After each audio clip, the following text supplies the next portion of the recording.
Could this be the best microphone for podcasting on a budget? Let's find out. I am in Pat Flynn's studio here in San Diego, California, using one of Pat Flynn's favorite budget microphones. I have never used this before, but I love the fact it's a small form, it has XLR and USB, and it's, it costs under $100. I love this mic. It was one I discovered when I first started podcasting. Now, I podcast on a Hi PR40. I love it. But I also teach a lot of people how to podcast, and a lot of people don't want to spend that kind of money right up front. So I wanted to look for a great solution that is easy to use and very, very easy on the wallet. This mic currently is about $64 to $70 on Amazon USD, so it's way under $100. And it actually, for the most part, unless you're an audio pro like Mike, you can't hardly tell the difference mostly when you're listening to a compressed MP3 file on the other end of the internet. Plus, I love it because you can bypass all the crazy boxes and just go right into your computer and then use post-editing to kind of make it sound great. Obviously, you want to level up and get to Mike's level with all the little DBX and 286 DBX and all those kinds of things. But if you're a starter and you're just starting a podcast, I'm trying to reduce the amount of friction to make that happen for people, and that's why I often recommend this mic. It's really cool, too, because it does have an XLR connection, which we're on right now, but you can plug it in via USB. It also has headphones, a headphone output here as well, and you can adjust the volume sort of on the go. I don't really know why anybody would ever use that. I don't use that myself, but it's there in case you need it as well. And the other thing is it's very, very durable. I've traveled with it, I've banged it up, and it just still sounds great. If you are overseas, for whatever reason, Audio-Technica doesn't have this mic often across the pond.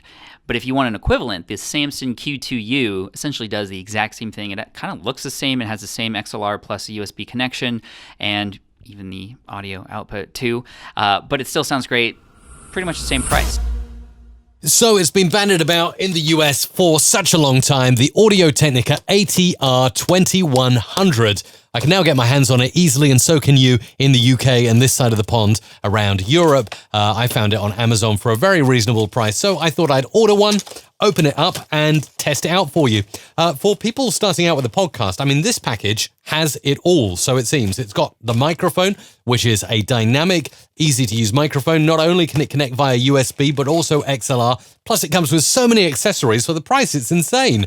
You get an XLR cable, USB cable, mic holder, mic stand. Actually, it's much lighter than I thought it would be. This is the ATR2100 from Audio-Technica. It's got an on-off switch. It's very karaoke from the 90s style, but it does the job. The tech on the bottom, though, is the most impressive thing. You've got a headphone input, a USB out, an XLR out, and even a volume rocker on the bottom. It also comes with a kind of very cheap, doesn't feel very steady or stable, but I guess it'll do the job if you're putting it on a desk. This is like a very mini tripod that comes with it, and the microphone holder itself. So how do we connect this all together? Well, I can kind of do this. I can connect the mic holder onto the top of this tripod like so. So it sticks on. And then we'll grab the USB cable, which is here, and the microphone. We'll get rid of the XLR cable, but it's good to know that this exists so we can connect it in a pro manner to an audio interface. So with this USB cable, I'm just going to grab it and stick it into the input here. So there it goes into the microphone. And then what I'm going to do, I'm going to plug it into my MacBook, and I'm going to try and set it up on Adobe Audition and see exactly how it sounds. So let's pop this into its holder like so. What I'm going to do, see what I mean about the plasticky stand? It's not exactly the most stable thing in the world. Now I'm going to plug this into my new MacBook using one of these USB dongles because I don't have a USB Type-A connector. I only have USB Type-C on the side. So if you want one, I recommend Saatchi. These are really good. They even come in the same color as your MacBook as well, so you can keep the color scheme going on. So check them out, and then you can connect this Audio-Technica microphone. And now on Adobe Audition, I should be able to go into my preferences. So let's go into Preferences, Audio Hardware, and let's have a look and see what we got. Currently, MacBook Pro microphone and speakers. So as the input, I want the ATR USB microphone. Let's select that, click yes to the prompt, click OK. And now we can start File, New, Audio File, like so. And this will be, let's make it a mono recording, and we'll call it ATR2100. Click OK. And then I'll hit record, and we'll just give this microphone a test compared to my $1,000 C414 from AKG. Hello, this is Mike Russell talking to you on the Audio-Technica ATR2100.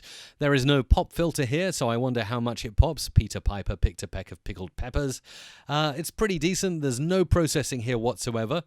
But if I add a little bit of post-processing, this is how the microphone could sound in Adobe Audition. So there you go, a basic microphone, probably the best microphone for podcasting if you're starting out on a budget. It comes with all the connectors, all the cables, even the tripod to get going. A very entry-level microphone. You're not going to sound like $1,000 with this microphone, but you can certainly create a really nice and easy to listen to podcast, and it'll be a step up from a headset microphone or your internal microphone on your computer. Let me know what you think about the Audio-Technica ATR2100 in the comments down below.